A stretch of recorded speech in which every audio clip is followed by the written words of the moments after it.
The next mitzvah is the completely different mitzvah, which is described as being a prohibition to torment a convert verbally. The Torah says you are not allowed to torment a convert verbally. You cannot say anything that's going to hurt him or hurt his feelings. And the commentaries explain that this is something that applies to all Jews. You are not allowed to hurt any Jew verbally.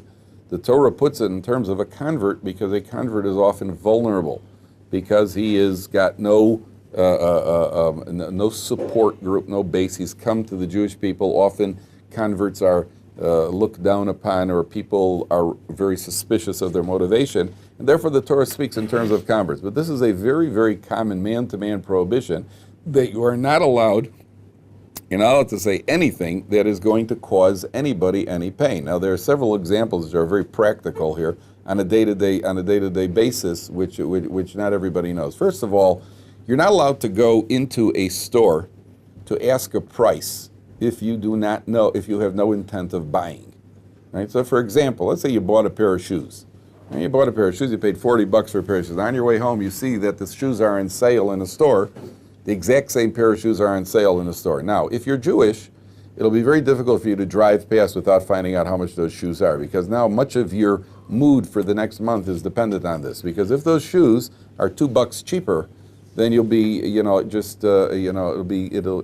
be over the moon. Great. The store's got it for 42, and I got it for 40, and now your month is made. And if they're selling it in the store for 37, then you may never be able to wear those shoes because those, now you know that you overpaid $3. Again, if you're Jewish, that's something that's unforgivable. Now, so what do you want to do? You want to go into the store to ask the guy what he's selling the shoes for.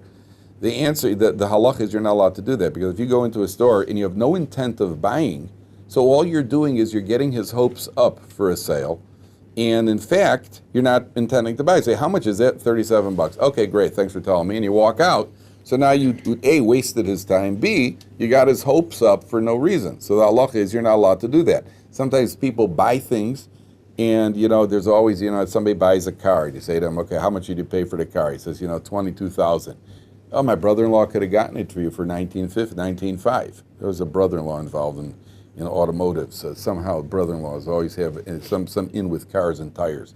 So you say to the guy, well, my brother-in-law, now, that's not going to help him at this point. All it's going to do is frustrate him, and he feels that he has overpaid for the car. So what you've done is, it's a cruel, subtle act of verbal torment, because what you've done is you've made him feel that what he did was he wasted $2,000, and therefore the halacha is that you're not allowed to do that. You're not allowed to go to somebody and torture him. We'll hold for a few minutes. You're not allowed to torture him verbally. Now, included in this is any sort of form of causing people worry.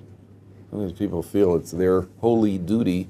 So, for example, somebody says, well, his father just had a heart attack. His father guy comes, he says his father had a mild heart attack. So he was like, yeah, really? No, I once read mild heart attacks are often followed by severe ones. Thank you very much. Now, in case he wasn't worried and concerned enough, so you've given him even more cause for concern. So that person has to learn that the mouth is a very, very potent weapon, and you have to be very, very careful not to use it in the wrong ways. What were we going to ask, Malcolm? Are you allowed to shop around for the price? You're allowed to shop around for the price, because if you have any possibility of buying that, you're allowed to do. You're allowed to go into a store and ask the guy a price. How much is it? Because you're looking around and comparing, that's expected. But if you're not going to buy, and you know you're not going to buy, I'll get to you 1 second. Sometimes people go into a store because they're waiting for a bus, or they're just waiting for a train, and they happen to be right near the store, so they're waiting to get out of the rain, and you guys say, well, how much is that? And the guy tells you, and they say, well, thanks a lot. Oh, then the bus comes up. That you would not be allowed to do. But to shop around with a standard shopping around where there may be a chance of buying, then you're allowed to ask him the price. Question in the back, go ahead. What if you bought the shoes, you're walking down the store, down the block, you see there's a sale, so you go in the store, you have an intent on buying the shoes to return the other shoes you just bought to the other store. That's fine if they have a return policy. In other words, if you buy the shoes and the law and according to the policy of the store, the policy is that you could return them within a week. If you're not happy with the shoes and you found them for cheaper, then you are allowed to go in and return the shoes. Now, what you can't do is you can't wear them and say you didn't. You can't wear the shoes. Once you've worn the shoes or you use them, especially out on the sidewalk, they can't say, they got, oops, well, if you got them in the box in the bag, you never took them out, you say, guy, sorry, I want to return them. If the guy says to you, why? I said, well, I found them down the block for $5 cheaper, that's why. Right now, if they don't have a stated return policy, you're absolutely allowed to do it. The guy may say to you, sorry, it's only if you're not happy with the shoes or they don't fit you or something like that. Okay, so then it depends what the policy of the store is. But in theory, there's nothing wrong with returning something if you find it cheaper, as long as that's policy. If the store has a no return policy, then you wouldn't be allowed to do that. Yeah. You said that you can't go into the shoe store and ask the price because you're giving the guy a false sense of hope that you might be buying it. So what if I went into the store and I said, listen, I'm not interested in buying, I'm just curious. That's fine. That's 100% fine, as long as the guy's willing. If a guy comes in and he says, listen, I'm not interested in buying anything, I'm just curious. I'd say, get out of here, punk. What are you bothering me before I haven't got time for you? Or I'd say, yeah, sure, because they may be hoping that in one way or another will get you to buy. It also may not apply, by the way, if you ever go into if you're ever in a mall, they got like these big, what do you call it, Targets or whatever the stores are. To go in and ask an employee is not a big deal. They're getting paid by the hour. It doesn't matter what they do. Yeah. So you could ask them. They couldn't care less if you buy. Sometimes they'd rather you didn't buy, unless they're working on a commission. If you're working on a commission, then you're getting there like a suit salesman. These guys who always, So there you can't go and hassle them. Yeah. So informing somebody that a mild heart attack often leads to a bad one, isn't that a good thing to do? Because you're letting them know something that may be a truth that they might not know about. If you are in that position, then you're right. If you have knowledge about heart attacks, if there's nothing that he can really do about it, and his father's in intensive care and he's being watched by professional doctors, to go in and cause him, oh, by the way, I once heard, well, good does it do? The doctors will tell him what he needs to know. There's nothing for him to gain from that, especially if most people, especially when it comes to medical issues, most people think they know and they probably don't. So, they probably read something, they went online, most people don't. Leave it to the doctors. If there is something that that nobody else is aware of, then yes, then you should tell them. The same thing when a guy comes, when somebody says to you, hi, I just bought this. By the way, when you guys are married, you'll see that you will be in big trouble one day when your wife says to you, hi, how do you like this new sweater that I bought? Right? That is a position that every husband ends up in, and that is a position that every husband usually blows. Because, you'll say something like, oh, yeah, great. And then your wife say, oh, really? I hate it. I'm returning it tomorrow. Okay, well, at least I tried. And sometimes you'll say, oh, well, I like the blue one better. How come you never like anything? So either way, if your wife, that's usually how it goes. By the way, you will probably end up one day. This I can almost guarantee you. If you make out the checks to Kaplan with a K, don't say I never told you. One day your wife's going to say to you, you're bickering a little bit back and forth. It happens. And one day your wife is going to say to you, you never agree with anything I say. Almost every husband has heard that. True or not? You never agree with anything I say. And you, the poor fool, is going to look at her and say, that's not true. And she's going to say, even now. And you're going to take it hook, line, and sinker. So, when your wife comes in, your wife says to you, how do you like the new curtains? I've been there and I've learned, you just say, ooh. But the best thing is make sounds. Like ooh, ooh. Right? That's kind of non-committal. Ooh. Ooh, do you like them? I mean, curtains. That's one of my main concerns in life. Yeah, wow, yeah. Not those. Those we've had for 4 months already. I meant those over there. Oh yeah, those are great curtains. They're my favorite. I've always liked those curtains. So you have to know if somebody's asking you, and they're asking you because your opinion matters. Let's take your example with the shoes. The guy bought a car and he has not made the final decision. He's taken it out for a test drive, and he comes over. He says, "What do you think of this for 22 grand?" Then you may be in a position to say to him, listen, I think, my brother-in-law could do better for you. Okay, he needs your opinion and has not made a commitment yet. But if a guy has already bought it, it's a done deal, he can't return it, and he comes to you and says, what do you think of this? The answer to that is, wow, great. Because he thinks it's great. I'll get to you 1 second. He thinks it's great. So much so, there's a statement in the Talmud that when a guy gets married, what are you supposed to say about his bride? Guy gets married, says to you, what do you think about my bride? And you know what the Gemara says? Or if you go to a wedding, you know what you say to a groom? You say, Kala Noah v'chasudish. What a graceful, wonderful girl. What a graceful, wonderful girl. Now, she's the last girl in the world you would marry, right? Or even better because it's your sister, right? And you say you know the truth. But at the end of the day, when this guy's marrying her, he thinks that what he's getting is a good deal. And therefore the Talmud says, Kala Noah, wonderful, wonderful girl, because he thinks she's wonderful. A person makes a purchase, psychologically, all he needs is to hear somebody else's approval. He's not asking for your opinion in a practical manner because most things that are purchased, he cannot return. It's a done deal. He just bought a house. What do you think of my new house? Well, what do you need so many rooms for? Well, who needs your opinion? just say to the guy, well, that's great. That's great. Even if you overpaid, even it doesn't matter, unless you're in a position where things can be taken back and there's a practical gain that can be had. Somebody had a question back here. What's your name? Yeah, Jordan. Jordan, go ahead. Well, let's say you're walking around, you have an hour to kill, you're waiting for a bus. You have no intent of buying anything, but in the back of your mind, you think that if you see something that sparks your interest, you'll buy it. But you don't know where it's going to come from, what store you're going to find it in. Can you just walk around and look in every store? There is, I think that most stores understand that there's a certain amount of people who come walking and just browsing around. And if they don't make a purchase now, they make a purchase sometime later. If a guy walk into the store, you may the guy, do you mind if I look around? Just say to the guy, do you mind if I look around? Most people will say, you don't have to tell the guy, do you mind if I look around? I'm not buying anything right now. Most people don't care. As long as you look around. Some guys will say, no, is there something you want to buy? You know, especially the more upscale the store is, the less we want guys walking in with tank tops browsing around. You know, a guy, and not you personally, but a guy, you know, any sort of, what do you call it? You know, a guy walks into an automobile, to a Trans Am dealer. You know, some teenager walks in, do you mind if I take it for a spin? Yeah, I mind very much if you take it for a spin. So if you put on a gold chain, you know, and gold rings, you know, you dress yourself up, then you go and take it for a spin. You're also not allowed to do that because that's a deception. You know, a guy walks in, try to make himself look rich, take a Trans Am for a spin, say, hey, buddy, it works pretty well. Next, you know, they go off to that. You're not allowed to do that. But to go in and say to a guy, do you mind if I browse? I think most stores do not mind that. What if you want to just window shop to get an idea of what you may want in the future? I don't think that's a problem. That's a problem. Window shop from the outside is certainly permissible. From the outside of the store is certainly permissible. You're on public property, you can certainly look in the windows. That's certainly not a problem, yeah. So if you tell your friend that you think his wife is wonderful and graceful, but you don't really mean it, A, that's dishonest, and B, if you know that he's going to be in a bad position because you know your friend very well, living with this woman.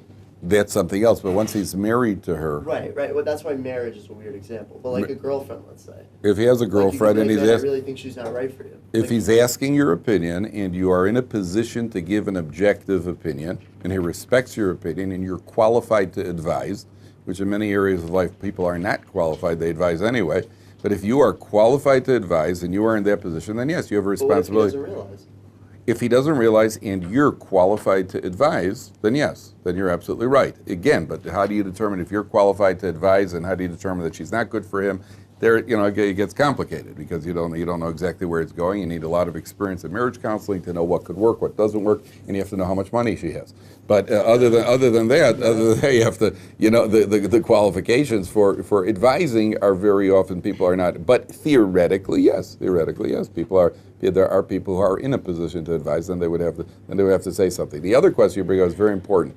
He has said it's not honest. If you say to the guy, listen, she's a wonderful girl, even though you don't think so, that's not honest. Okay, so we need a definition of honesty. You see, imagine a guy stops you on the street, and he pulls out a gun, and he says, okay, if you're a White Sox fan, I'm going to kill you. Okay? Now, you are a White Sox fan. Now, you have two choices. You could either say, I am, and die, or you could say, I'm not, and lie.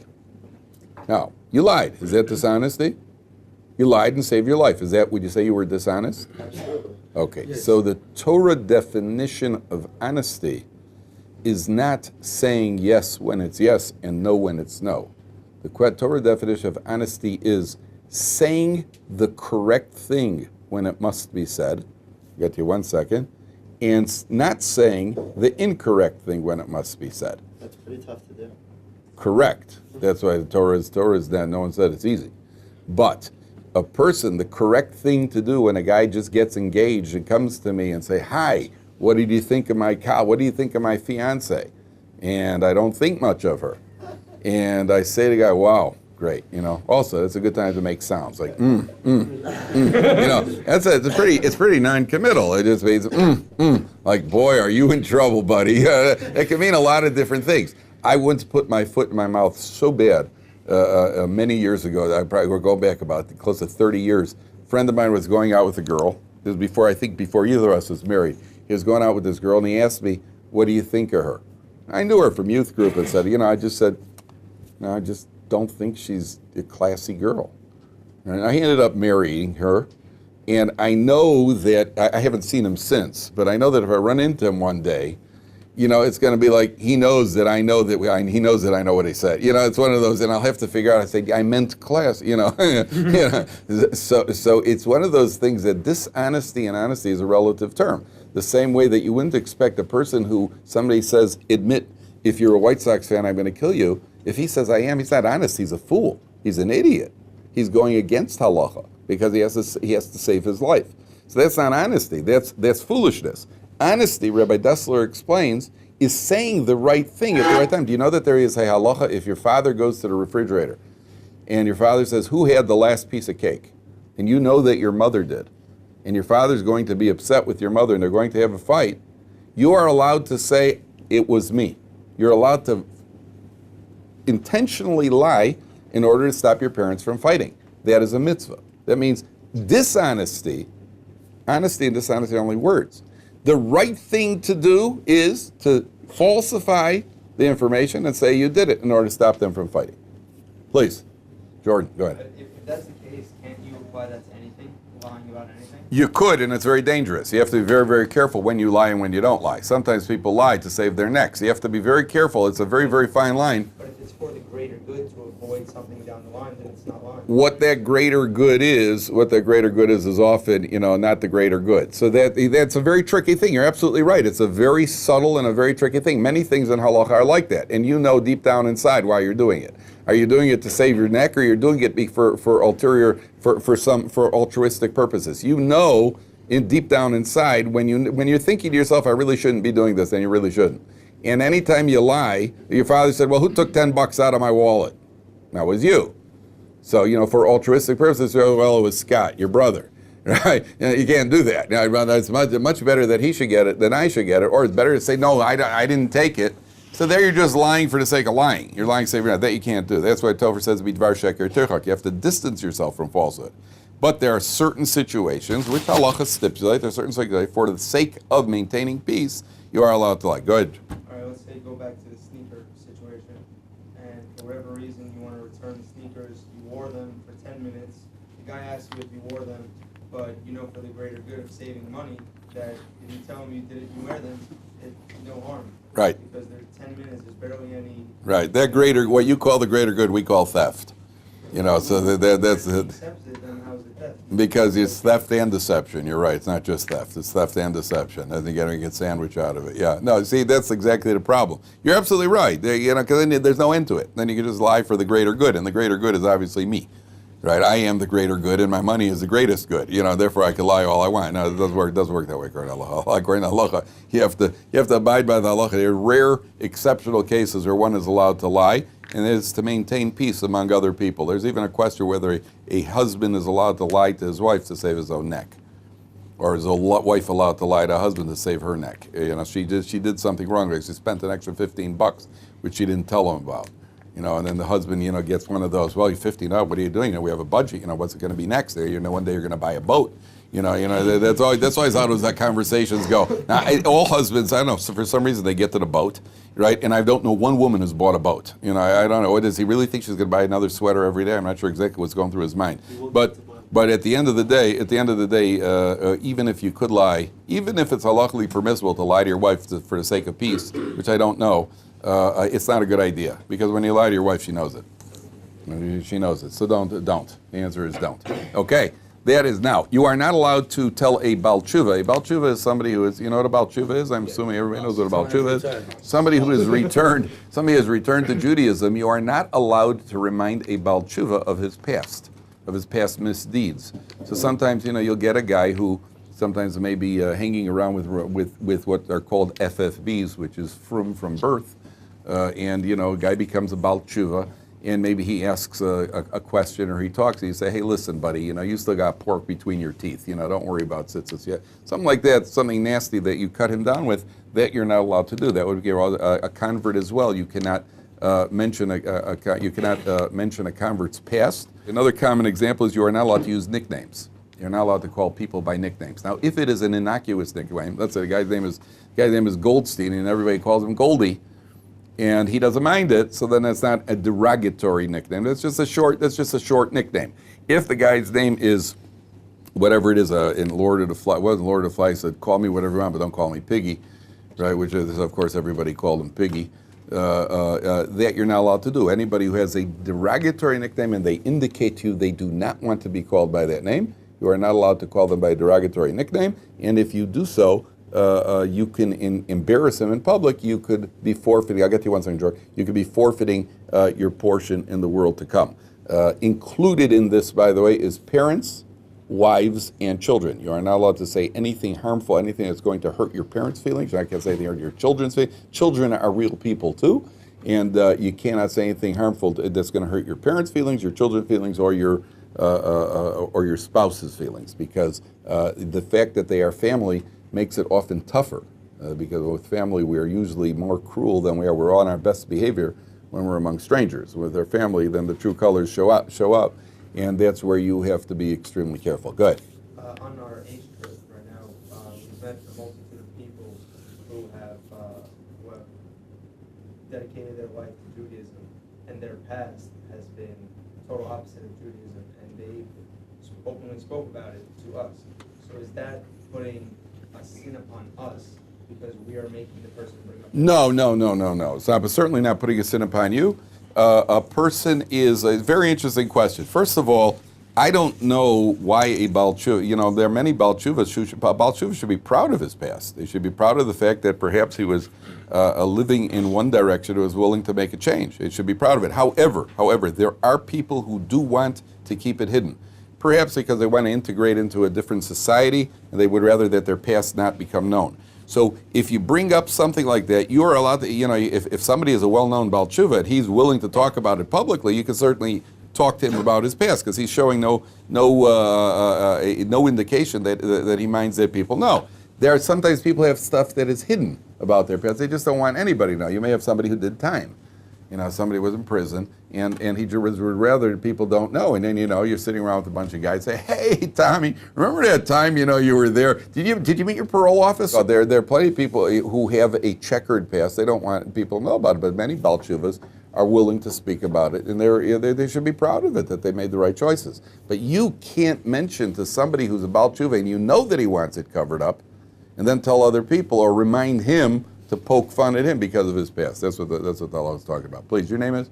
My name's David. David. Beautiful name, by the way. You were talking about you should never hurt your brother or your siblings or your children's feelings. But what if there is like a situation where like your mom is doing something that is like is incredibly annoying to you, and it's really, and she shouldn't be doing it, and it hurts your feelings to bring it up, but it's a necessary thing to do because she needs to stop doing it. Again, if it's something that is an objective wrong, if there's an objective wrong and it's inappropriate, sometimes in life you have to tell people, it's really not the appropriate thing to do. We're talking about here about more a verbal barb where you're stinging people. And it's sometimes the families, people just lash out. How to deal with parents who are, perhaps you are keeping the halacha and they're not, and they have to be corrected. So even though the Torah says you have to correct parents very gently. And often in life, you will find people who annoy you. First of all, you have to remember that you probably annoy other people too. We who are annoyed often do the annoying.